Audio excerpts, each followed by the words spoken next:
Madame la Première ministre, depuis le 24 juin 2022, l'avortement n'est plus un droit fédéral aux États-Unis. L'atteinte à ce droit fondamental, fragile sur le plan juridique, dans l'une des plus grandes démocraties du monde, confirme la réversibilité des droits des femmes et l'impérieuse nécessité de garantir constitutionnellement le droit à l'IVG face aux assauts de forces réactionnaires. C'est pourquoi, dès le 30 juin 2022, la majorité présidentielle déposait une proposition de loi constitutionnelle visant à garantir le droit à l'IVG. Et que par la suite, députés puis sénateurs, dans une démarche transpartisane, ont adopté tour à tour 2 textes constitutionnels allant dans ce sens. Aujourd'hui, avec la mobilisation de nombreux parlementaires et des associations féministes, le président de la République a annoncé déposer au Conseil d'État un projet de loi constitutionnelle. Il ouvre ainsi la voie à un processus de réforme constitutionnelle inédit dans le monde afin de garantir pleinement la liberté des femmes à pouvoir recourir à l'IVG en France. La vulnérabilité des droits des femmes est une réalité implacable. L'intérêt de la constitutionnalisation de ce droit est donc double. À la fois lui conférer une plus grande sécurité juridique et le rendre irréversible pour les générations futures, et d'autre part manifester avec force l'attachement de la France à ce droit fondamental des femmes. À travers cette décision pionnière, le président de la République rappelle combien ce droit, loin d'être seulement un sujet de femmes, est au cœur de notre vie démocratique ici en France, pays des Lumières, pays des droits de l'homme et assurément des droits des femmes. Madame la Première ministre, quand le droit à l'IVG sera-t-il pérennisé en France et inscrit dans notre Constitution? Merci beaucoup, ma chère collègue. La parole est à Madame la Première ministre. Merci Madame la Présidente, Mesdames et Messieurs les députés, Madame la députée Marie-Pierre Rixain. Il y a une chose que toutes les femmes ne savent que trop bien. Leurs droits sont fragiles.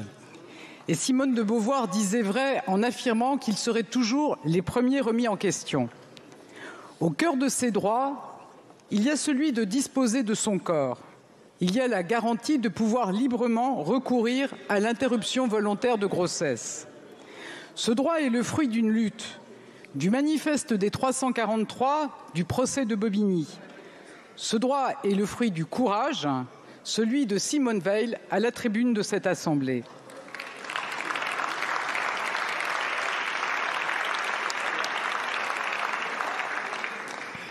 Si ce droit est aujourd'hui défendu sur la quasi-totalité des bancs de cet hémicycle, nous avons un devoir de vigilance.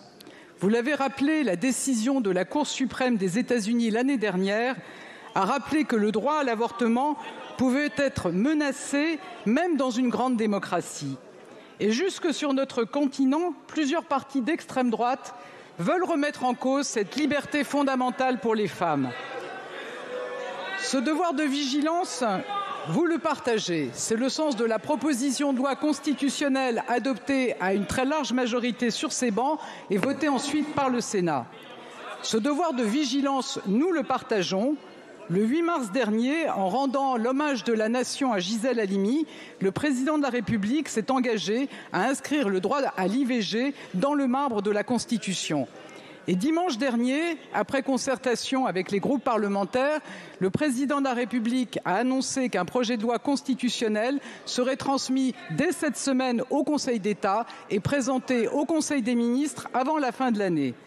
Ce texte permettra de consacrer plus encore la liberté des femmes à recourir à l'IVG en l'inscrivant dans la Constitution. Mesdames et Messieurs les députés, certains affirment qu'il n'y a pas urgence pour le droit des femmes. Je crois au contraire qu'il y a toujours urgence à se battre, toujours urgence à veiller aux libertés des femmes. C'est ma conviction, c'est la conviction de mon gouvernement et c'est la vôtre.